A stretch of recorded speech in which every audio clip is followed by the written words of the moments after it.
വാ വാ വാ വാ. ഇതാണ് ജയസൂര്യയുടെ വീട്. അത് നല്ല പരിചയമുണ്ടല്ലോ അല്ലേ? ഒറ്റ അടിയങ്ങ് വെച്ചു തരും. ഹെഡ് മാസ്റ്ററാന്നൊന്നും ഞാൻ നോക്കൂല.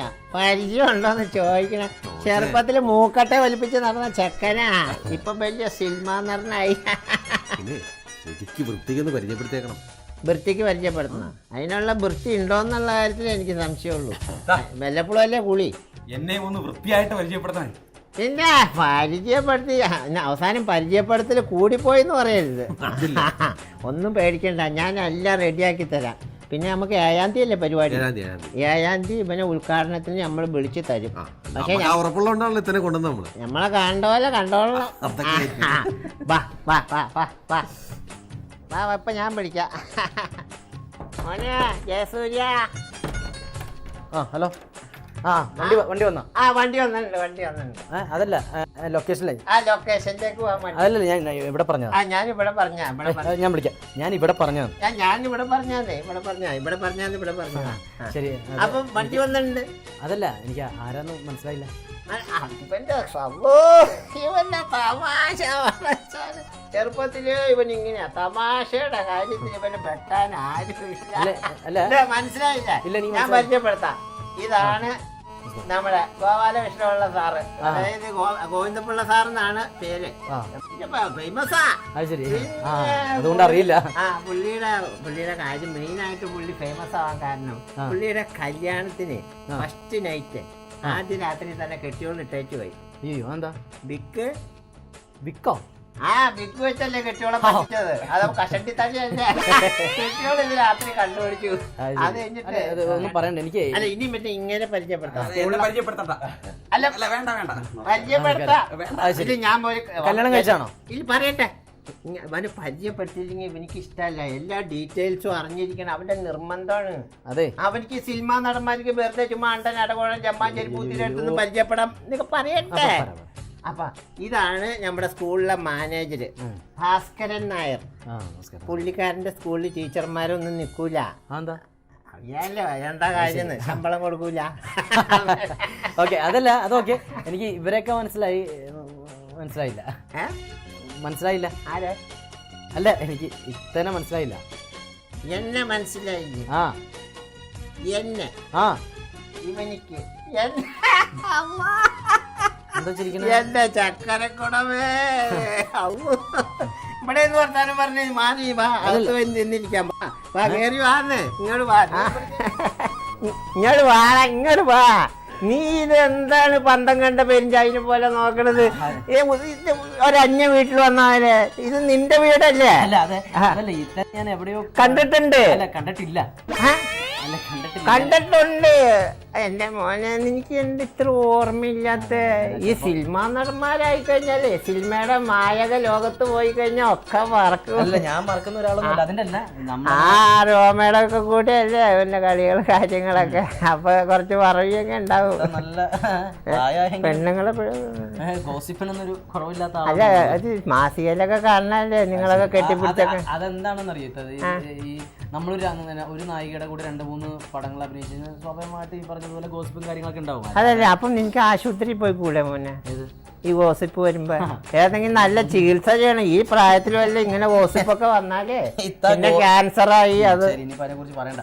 ഇതൊക്കെ പറഞ്ഞു അത് ഗോസിപ്പ് എന്ന് പറഞ്ഞിട്ടുണ്ടെങ്കിൽ അതല്ല. മനസ്സിലായി. ഇതൊക്കെ ഇപ്പൊ പുറത്തു പറയാൻ കൊള്ളാത്ത അസുഖങ്ങളാണ്. ഞാൻ ഒരു കാര്യം പറയട്ടെ. നിനക്ക് സിനിമയിൽ ഇങ്ങനെ നടന്നോ വെല്ലം കിട്ടണ്ടോ മോനെ? വെല്ലം കിട്ടുന്നുണ്ട്, അവിടെ നിന്ന് കിട്ടുന്നുണ്ട്. പിന്നെ പൈസ പിന്നെ എന്ത് കിട്ടും? എന്തിനത് അതൊക്കെ ചോദിക്കണേ? പെണ്ണുങ്ങളെ തുറന്ന് ടാക്സ് അടച്ച് തീരാറായതല്ലേ, ഇപ്പോഴും നാണം മാറിയിട്ടില്ലേ?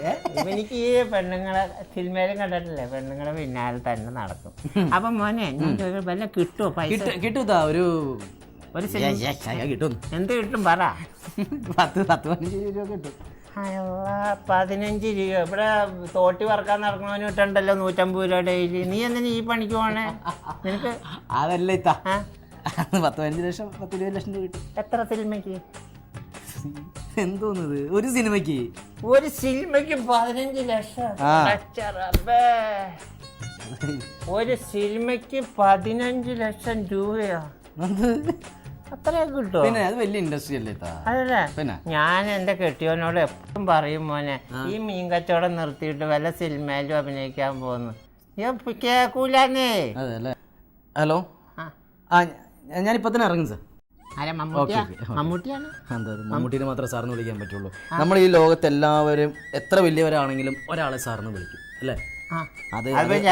എന്റെ മൂത്ത മോനെ എല്ലാരും സാറിനാ വിളിക്കുന്നത്.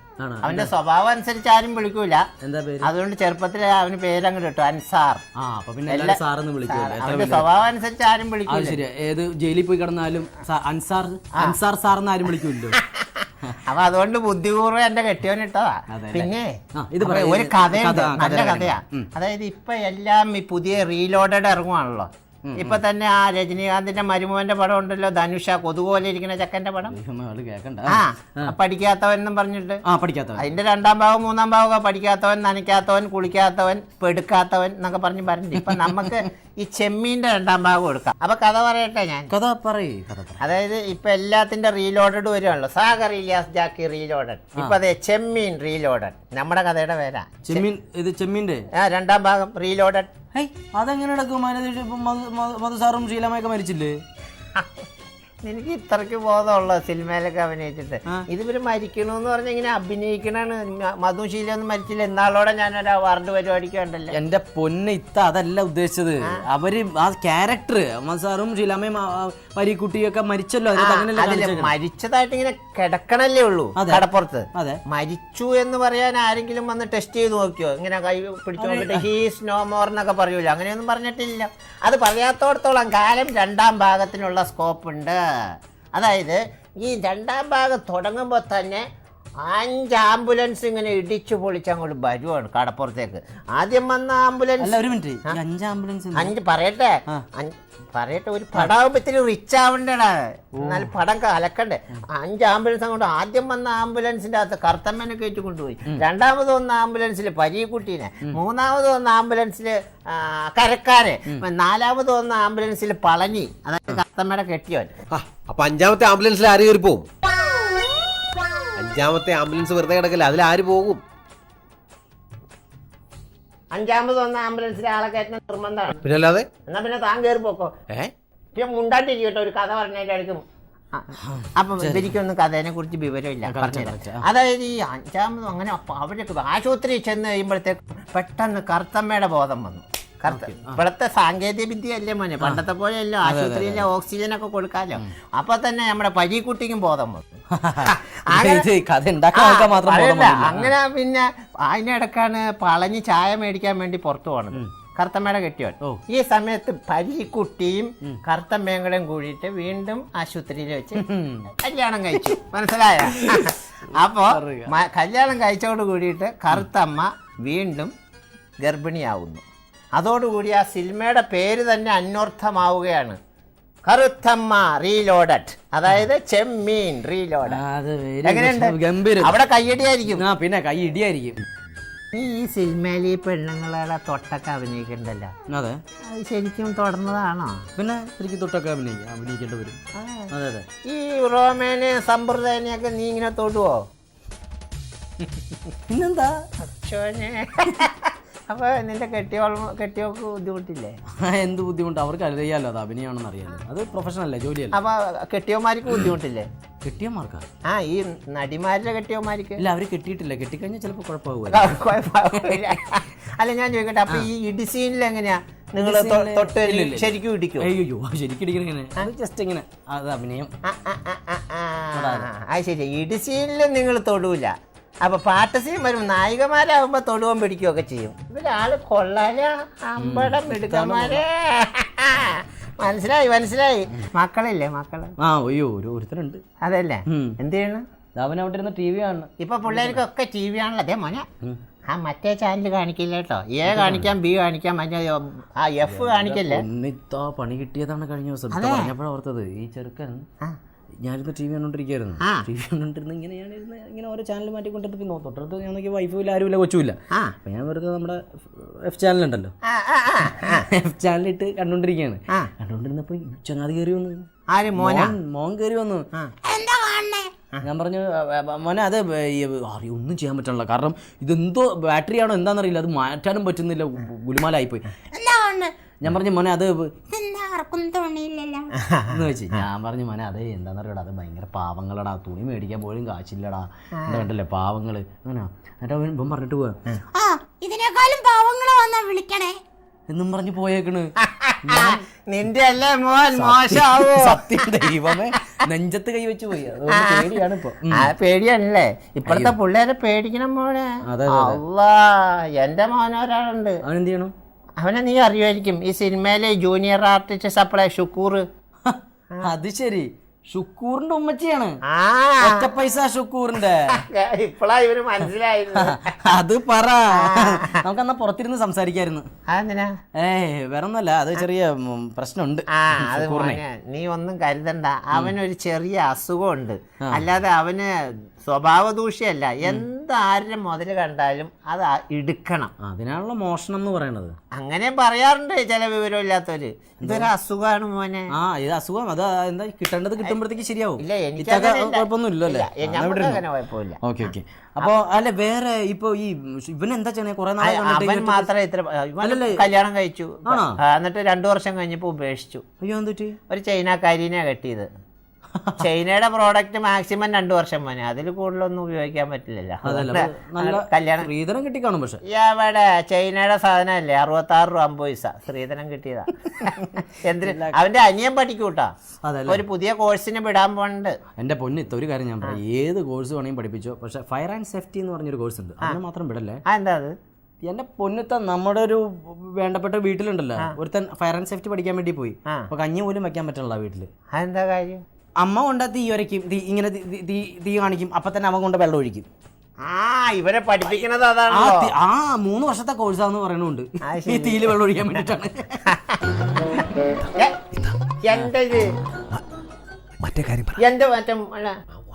ഇതൊക്കെ ആരാണ്? എനിക്കറിഞ്ഞൂടാ. നിങ്ങളുടെ വന്നത്? ഞാൻ മറന്നു പോയി. എന്തൊരു മറവിയത്. അതെ, നമ്മുടെ സ്കൂളിലെ വേണ്ടി. അപ്പൊ ഞാനേ മറ്റതങ്ങ് അടിക്കാം, അറ്റ കൈക്ക്. അതായത് ഒരു സന്തോഷ വാർത്തയുണ്ട്. ഈ വർഷത്തെ ഏറ്റവും നല്ല നടനുള്ള അണ്ടിപ്പുള്ളിക്കാവ് ആർട്സ് ആൻഡ് സ്പോർട്സ് ക്ലബിന്റെ അവാർഡ് ജയസൂര്യക്ക് കൊടുക്കാൻ ഞങ്ങൾ തീരുമാനിച്ചിരിക്കണു. വളരെ സന്തോഷം. അപ്പോ നിന്റെ പടം എന്ന് പറഞ്ഞു കഴിഞ്ഞാൽ എന്താ മോനെ അവിടെ ആള്. നിന്റെ ആ പടമില്ലേ നന്ദനം, എന്തായിരുന്നു കാലിക്ക്, അത് കഴിഞ്ഞ് ബന്ധനം, പിന്നെ ചിത്രം, മുഖചിത്രം, പിന്നെ അത് സാഗറിലേക്കാക്കി, പിന്നെ വന്നില്ല ഇപ്പൊ പുതിയ മോന്ത. അല്ലോ എന്താ കാലിക്ക്. ഹലോ എന്റെ പൊന്നിത്ത, അതിലൊന്നും ഞാനില്ല അതിലൊന്നും. അപ്പൊ നീ എന്താ? അതെ, ഞങ്ങള് നോക്കിയായിരുന്നു. അപ്പൊ നീ ഇല്ല. നീ എവിടെ പോയാ അപ്പൊ ആ സമയത്ത്? അതില് വരണ്ടേ, നല്ല സിനിമകളിൽ വരണം നീ പറഞ്ഞിട്ടില്ലേ? ശരിക്കും നിന്റെ പടം കാണാൻ എല്ലാവർക്കും ഭയങ്കര ഇഷ്ടാ. പിന്നെ നീ വരണം, 7-ാം തീയതിയാണ് അവാർഡ് പരിപാടി. വളരെ സന്തോഷമുണ്ട്. പക്ഷേ 7-ാം തീയതി ഞാൻ ഈ ബോംബെയിലായിരിക്കും, വേറൊരു അവാർഡ് ഫംഗ്ഷൻ ഉണ്ട്, അതാണ്. ബോംബെക്കാർ അവാർഡ് തരണം. അതെ അതെ അതെ. നമ്മളെ പോലെ തന്നെ ചിന്തിക്കുന്ന ഒരു ബോംബെയിലും ഉണ്ട്, നിങ്ങളെ പോലെ സ്നേഹിക്കുന്നവരവിടെ. അതെ. അപ്പൊ മോനെ ഇവിടെ വരുവാണ് ബോംബെ പോലെ. ബോംബെയിൽ എന്ന് പറഞ്ഞാൽ പോണതൊക്കെ സൂക്ഷിക്കണം. അവിടെ ഇപ്പൊ ഈ ഭീകരവാദികളൊക്കെ ഉള്ളതുകൊണ്ട് ഒരു ബോംബ് വീണാ വരും മോനെ, തീർന്നു. ജയസൂര്യൻ പിന്നെ ഉണ്ടാവില്ല അവാർഡ്. അതിനേക്കാളും ഭേദം ഇതൊക്കെ അല്ലേ? അല്ല, ഞാൻ പറയട്ടെ, ഞങ്ങളുടെ അവിടെ വരികയാണെങ്കിലേ വണ്ടിക്കൂലിയൊക്കെ തരാം, കാറിൽ കൊണ്ടുവന്ന് കാറിലാക്കാം, പിന്നെ കൂൾ ഡ്രിങ്ക്സ് ഒക്കെ തരാടെ, ഫോട്ടോ എടുക്കും, ഇല്ലേ, പത്രത്തിലേക്ക് കൊടുക്കാം. ഞങ്ങളുടെ അവിടെ ഒരു പത്രമുണ്ട്, നപുംസകം എന്നും പറഞ്ഞ, ആ പത്രത്തിൽ പടം വിടാന്ന് പറഞ്ഞിട്ടുണ്ട്. അതിന്റെ പത്രം നടത്തണ അല്ലല്ല, അവിടെ വേറെ ഒരു വേണുഗോപാൽ എന്ന് പറഞ്ഞിട്ടൊരു പാർട്ടിയാ, പുള്ളിക്കാരനാ അത് നടത്തണേ. അപ്പൊ വരുവാണെങ്കിലേ എനിക്ക് വരണം എന്നൊക്കെ അതിയായ ആഗ്രഹം. എന്താണെന്നറിയോ, മെയിൻ ആയിട്ട് ഒരു അവാർഡ് ഒരാൾക്ക് കൊടുക്കാൻ തീരുമാനിച്ചിട്ട് ചില ആളുകളുണ്ട്, ആളെ കിട്ടാതാവുമ്പോ മമ്മൂട്ടിനെ കിട്ടിയില്ലെങ്കിൽ ഉടനെ മോഹൻലാലിന് ബെസ്റ്റ് ആക്ടർ ആക്കും, മോഹൻലാലിനെ കിട്ടിയില്ലെങ്കിൽ ഉടനെ എന്റെ ജയസൂര്യക്ക് കൊടുക്കും. അങ്ങനത്തെ സ്വഭാവം ഞങ്ങൾക്കില്ല, അത് ശരിയല്ല അങ്ങനെ ചെയ്യണത്. അത് കറക്റ്റ്. അതുകൊണ്ടാണ് നിനക്ക് തരാന്ന് പറഞ്ഞാൽ നിനക്ക് തന്നെ തന്നിരിക്കണം, അല്ലാതെ പിന്നെ എന്താ നമ്മുടെ വാക്കിന്. തീർച്ചയായിട്ടും ആ സ്നേഹത്തിനൊക്കെ വളരെയധികം നന്ദിയുണ്ട്. പക്ഷെ എനിക്ക് എന്താ പ്രശ്നം എന്ന് അറിയാത്ത, അവിടെ ഞാൻ ഓൾറെഡി ഏറ്റുപോയി, സൈൻ ചെയ്തു പോയി, 3 ദിവസം മുമ്പാണ് സംഭവിച്ചത്. അതുകൊണ്ടാണ് വരാൻ പറ്റാത്തതിന്റെ പേരിൽ, അല്ലെങ്കിൽ മാക്സിമം ഞാൻ വന്നേനെ. ഉറപ്പായിട്ടും വരാൻ പറ്റും, എന്തായാലും വരില്ല. സത്യമായിട്ട് ഇല്ലാത്തതുകൊണ്ടാണ് ഇതാ. എന്നാ പിന്നെ നീ ആ കുഞ്ചാക്കോ ബോറിന്റെ നമ്പറും തന്നേരെ. കുഞ്ചാക്കോവന്റെ നമ്പറാ? എന്തിനാ? അല്ല കുഞ്ചാക്കോ ബോബൻ. എന്തിനാ കുഞ്ചാക്കോവന്റെ നമ്പർ? അല്ല പിന്നെ എനിക്കിപ്പോ അവാർഡ് വേണ്ടാന്ന് പറഞ്ഞില്ല, എന്നാ പിന്നെ ആവശ്യമുള്ളവർക്ക് കൊടുക്കാം. ഞാൻ അന്നേ പറഞ്ഞ ഇവനിക്കൊന്നും അവാർഡ് കൊടുക്കണ്ടെന്ന്. നിങ്ങൾക്കായിരുന്നു ജയസൂര്യക്ക് കൊടുക്കാം, ജയസൂര്യക്ക് കൊടുക്കാം. ഇപ്പൊ മനസ്സിലായില്ലേ? അത് ശരി. അപ്പൊ നിങ്ങളല്ലേ കുറച്ച് മുമ്പ് പറഞ്ഞത് ഒരാൾക്ക് വെച്ച അവാർഡ് വേറൊരാൾക്ക് കൊടുക്കാൻ പാടില്ല എന്നൊക്കെ? അത് പിന്നെ ഗതികെട്ടാ പുല്ലും തിന്നൂലേ. ഇപ്പൊ ഞങ്ങൾക്ക് പരിപാടി നടത്താണ്ടിരിക്കാൻ പറ്റുമോ? ശരി ശരി, എന്നാ പുല്ല് തിന്നി കാണാം. വളരെ സന്തോഷം കേട്ടോ. അപ്പൊ എന്റെ വീട്ടിൽ നീ അറിയണതിനാ നിങ്ങൾ ഇറങ്ങും. കാണാം കേട്ടോ. മനസ്സിലായില്ലേ? ഓക്കെ. അപ്പൊ ശരി മോനെ. ശരി എന്നാ. അപ്പൊ അടുത്ത അവാർഡ് പറ്റുമോ? അടുത്ത കൊല്ലം. എന്തൊരു കുരിശാണിത്.